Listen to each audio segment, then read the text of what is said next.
രാജീസ് കിച്ചണിലേക്ക് എല്ലാവർക്കും സ്വാഗതം.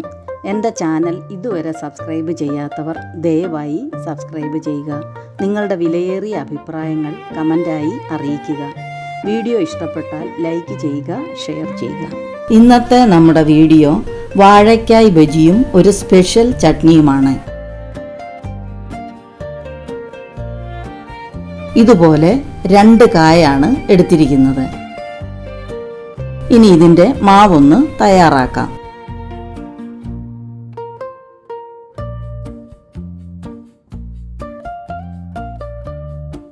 ഈ ഒരു ബൗളിലേക്ക് ഒരു 300 ഗ്രാം കടലമാവ്,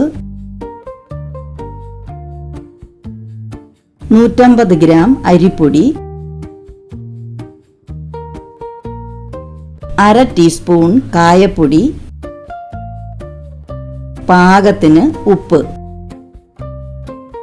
1 ടീസ്പൂൺ മുളകുപൊടി, 1/4 ടീസ്പൂൺ സോഡാപ്പൊടി.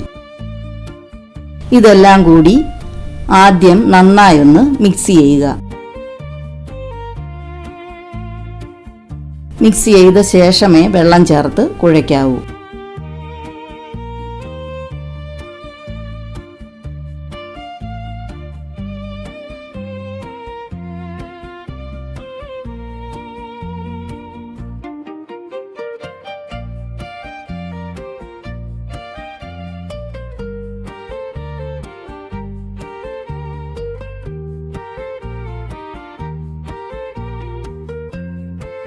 ഇനി കുറേശ്ശെ വെള്ളം ഒഴിച്ച് കട്ടയില്ലാതെ നന്നായി മിക്സ് ചെയ്യുക.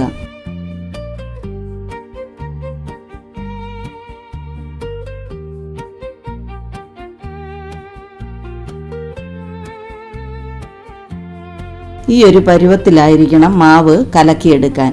ഇതൊരു 30 മിനിറ്റ് നേരം മാറ്റിവെക്കുക. ഈ സമയം കൊണ്ട് നമ്മുടെ സ്പെഷ്യൽ ചട്നി തയ്യാറാക്കാം. ഒരു വലിയ സവാള പൊടിയായി അരിഞ്ഞത്, 5-6 വെളുത്തുള്ളി അല്ലി, 5 വറ്റൽ മുളക്, 1 കഷ്ണം ഇഞ്ചി, മല്ലിയിലയുടെ അടിഭാഗത്തെ തണ്ടോടുകൂടി എടുക്കണം, പുതിനയില,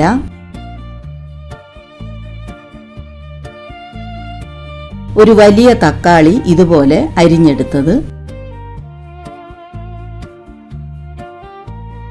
അല്പം കറിവേപ്പില.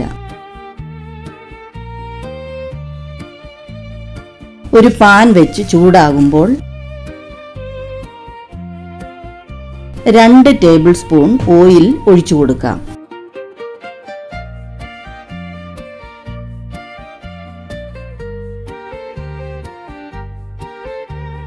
ആദ്യം സവാള ചേർത്ത് കൊടുത്ത് ഒന്ന് വഴറ്റാം.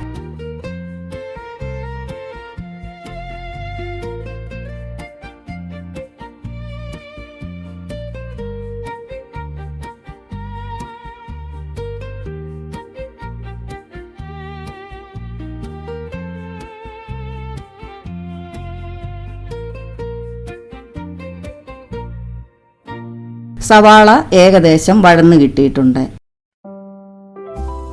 ഇനി ഇഞ്ചി, വെളുത്തുള്ളി, വറ്റൽമുളക്, കറിവേപ്പില,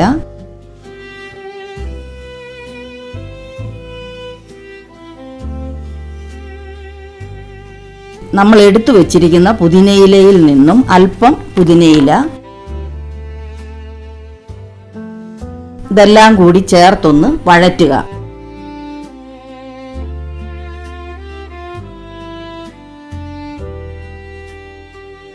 ഇതിപ്പോൾ എല്ലാം വഴന്നു വന്നിട്ടുണ്ട്. ഇനി കട്ട് ചെയ്ത് വെച്ചിരിക്കുന്ന തക്കാളി ചേർത്ത് ഒന്ന് വഴറ്റിയ ശേഷം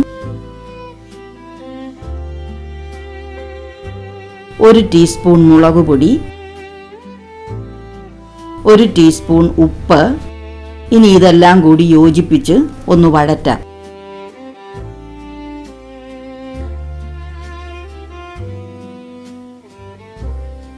ഇനി ഇതിലേക്ക് മല്ലിയിലയുടെ തണ്ടോടുകൂടി ചേർത്ത് കൊടുത്ത് വഴറ്റാം.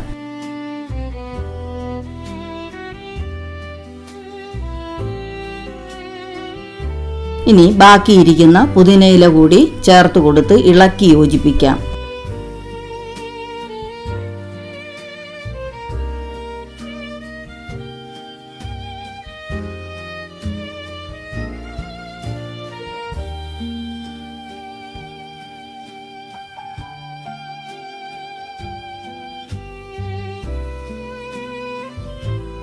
സ്റ്റൗ ഓഫ് ചെയ്യാം. ഇനി ഇതൊന്ന് അരച്ചെടുക്കാം. ചട്നി ഇതുപോലെ അരച്ചെടുത്തിട്ടുണ്ട്. ഇതിൻ്റെ ടേസ്റ്റ് വേറൊരു ലെവലാണ്. മാവ് റെഡിയായി. കായ് ഇതുപോലെ കട്ട് ചെയ്ത് എടുത്തിട്ടുണ്ട്. ഇതുപോലെ തൊലിയോടുകൂടി തീരെ കനം കുറച്ച് വേണം കട്ട് ചെയ്തെടുക്കാൻ. കടായി വെച്ച് വറുക്കാൻ ആവശ്യമായ ഓയിൽ ഒഴിച്ചു കൊടുക്കാം.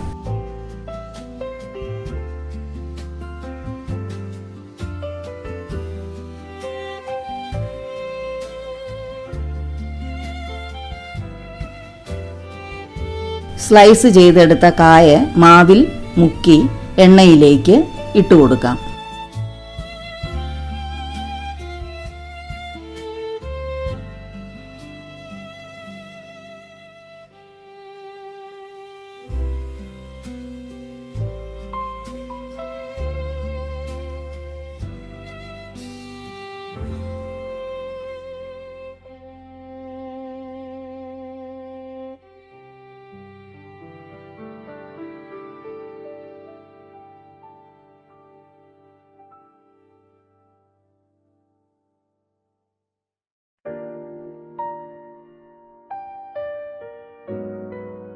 ഇനി ഇതൊന്ന് തിരിച്ചിട്ട് കൊടുക്കാം.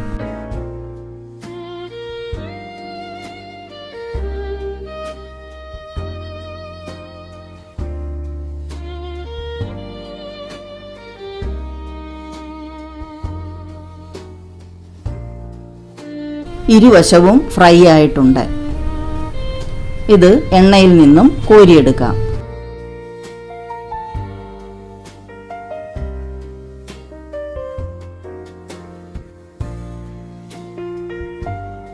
ഇനി അടുത്തത് ഇട്ട് കൊടുക്കാം.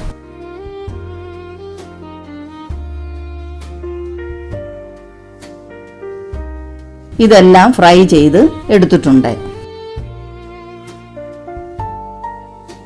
ഇപ്പോൾ നമ്മുടെ കായ് ബജിയും ചട്നിയും തയ്യാറായിട്ടുണ്ട്. എല്ലാവരും ഇതൊന്ന് തയ്യാറാക്കി നോക്കണം. തീർച്ചയായും നിങ്ങൾക്കിത് ഇഷ്ടപ്പെടും, പ്രത്യേകിച്ച് ഈ ചട്നി.